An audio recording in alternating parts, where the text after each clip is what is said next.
Earning कम या ज़्यादा। आप ये डिसाइड करिए कि पिछला साल जो मेरा अर्निंग हुआ था, ये साल उससे अर्निंग उससे ज़्यादा हुआ है कि नहीं। अगर आपका अर्निंग कम हुआ है तो ढूंढिए रास्ता कि पिछले साल का जो अर्निंग था उससे ज़्यादा हो। अगर उससे ज़्यादा नहीं होगा तो आपका ग्रोथ रुक रहा है, उस ग्रोथ को लेके कोई फ़ायदा नहीं है। आपको नए रास्ते ढूंढने होंगे, नई दुनिया बनानी होगी। जब तक आपका अर्निंग पिछले साल से इस साल ज़्यादा नहीं होगा, आपका ग्रोथ नहीं होगा। क्या कहा बिल गेट्स ने, क्या कहा वॉरेन बफेट ने, क्या कहा राकेश झुनझुनवाला ने, जितने भी महान लोग हुए हैं, क्या कहा नेपोलियन ने, जितने भी बड़े बड़े लोग हुए हैं ऐसे नहीं हुए हैं। उसको उसके पीछे लगा है, उसके पीछे साइंस है, उसके पीछे आर्ट है कि अगर आपका ग्रोथ नहीं हो रहा है इसका मतलब आप पीछे आ रहे हैं। आपको इस बातों पे ध्यान देना होगा कि कहाँ से हम ग्रोथ को लाएंगे। अगर मेरा पिछले साल जो भी इनकम था इस साल ज़्यादा है कि नहीं। धीरे धीरे जब ये अप्रोच आप अपने ज़िंदगी में लाएंगे तो आपको पता चलेगा कि कहाँ आपका लूप होल्स है। आप खुद का शॉर्ट एनालिसिस कर पाएंगे, कहाँ मेरा स्ट्रेंथ है, कहाँ मेरा वीकनेस है, कहाँ मेरा अपॉर्चुनिटी है, कहाँ मेरा थ्रेट है, और उसको फिर ग्रोथ में आप कन्वर्ट कर पाएंगे। उससे आपका ग्रोथ होगा।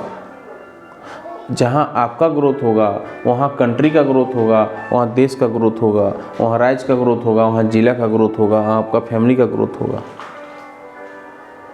ग्रोथ क्यों रोक रहे हो? ग्रोथ को क्यों नहीं समझ रहे हो? अर्निंग कम हो रही है तो उसको बढ़ाने का तरीका ढूंढो। एक तरीका नहीं 10 तरीका ढूंढो, लेकिन पिछले साल के अर्निंग से बढ़ना चाहिए, हमेशा बढ़ना चाहिए। अच्छा तो ये होगा कि डबल हो जाना चाहिए। पिछले साल जो अर्निंग हुआ था इस साल डबल हो जाना चाहिए। अगर ऐसा नहीं हो रहा है तो आप गलत रास्ते पे हो। अर्निंग को बढ़ाइए। पिछले साल जब ये प्रैक्टिस आप अपने ध्यान में लाएंगे, अपने लाइफ में लाएंगे, तो आपको पता चलेगा कि पिछले साल का अर्निंग मेरा इस साल से कम हुआ है तो हम कहाँ फोकस करेंगे, या फिर बढ़ा है तो हम इसको और कैसे बढ़ा सकेंगे। फिर आप देखेंगे धीरे धीरे 6 महीना में सोचिए आप कि 6 महीना पहले मेरा क्या अर्निंग था और आज क्या अर्निंग हो रहा है। तो 6 महीना पहले से मेरा आज का अर्निंग बढ़ा है कि घटा है, ये आप एक डायरी में लिखिए। फिर आप इस बात को भी लिखिए कि 6 महीना तो हो गया, अब 3 महीना में मेरा पहले क्या अर्निंग था 3 महीना पहले और आज क्या अर्निंग हुआ है उसको भी लिखिए। ये जो हम बता रहे हैं सारा टैक्टिस, ये मारवाड़ी लोगों का टैक्टिस है, बिजनेसमैन लोगों का टैक्टिस है।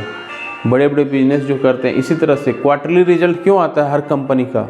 हर कंपनी का क्वार्टरली रिजल्ट, रिलायंस का क्वार्टरली रिजल्ट, टीसीएस का क्वार्टरली रिजल्ट, इन्फोसिस का क्वार्टरली रिजल्ट। हर कंपनी ये सोचती है कि पिछला 3 महीना में मेरा क्या ग्रोथ हुआ था और आज क्या ग्रोथ हुआ है। उसका रिव्यू शेयर मार्केट करता है, शेयर बाजार करता है, शेयर के एनालिस्ट करता है। तो आप क्यों नहीं करेंगे?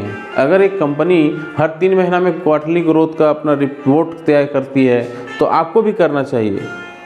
अगर हर कंपनी 6 महीने में अपना क्वार्टरली रिजल्ट करती है तो आपको भी करना चाहिए मेरा कहाँ तक ग्रोथ हुआ है। अगर एक कंपनी 1 साल में क्वार्टरली रिजल्ट घोषित करती है तो आपको भी करना चाहिए कि 1 साल में मेरा कहाँ ग्रोथ हुआ, अर्निंग कहाँ रुकावट आई, कहाँ मेरा ग्रोथ रुक गया है। ये आपको खुद डिसाइड करनी होगी। फिर आप देखेंगे, ये देखिए कि डे बाय डे में मेरा कहाँ तक अर्निंग हुआ, कहाँ ग्रोथ बढ़ा।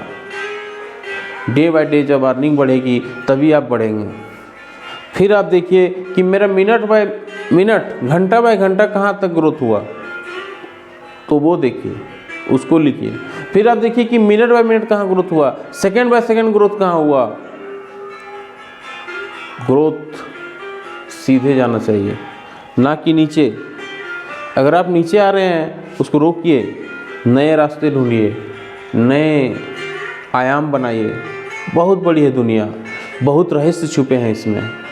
और हर रहस्य को जानना बहुत ही इम्पॉसिबल है। इसके पीछे लगना होगा, अर्निंग करनी होगी, अमीर बनना है, दौलत शोहरत पाना है, आपको पीछे लगना पड़ेगा। बिना लगे आपको इतनी बड़ी सफलता हासिल नहीं होगी। एक बार आइंस्टाइन ने कहा था कि इस दुनिया में, मरते वक्त ही कहा था उन्होंने, कि इस दुनिया में इतने बड़े रहस्य हैं, इतने सारे रहस्य हैं कि उसका मैं 1% भी नहीं जान पाया हूँ। तो ये बात आइंस्टाइन जैसे लोग कह रहे हैं, हम और आप क्या हैं। उम्मीद है वीडियो अच्छी लगी हो, लाइक एंड शेयर जरूर करें। जय हिंद, वंदे मातरम।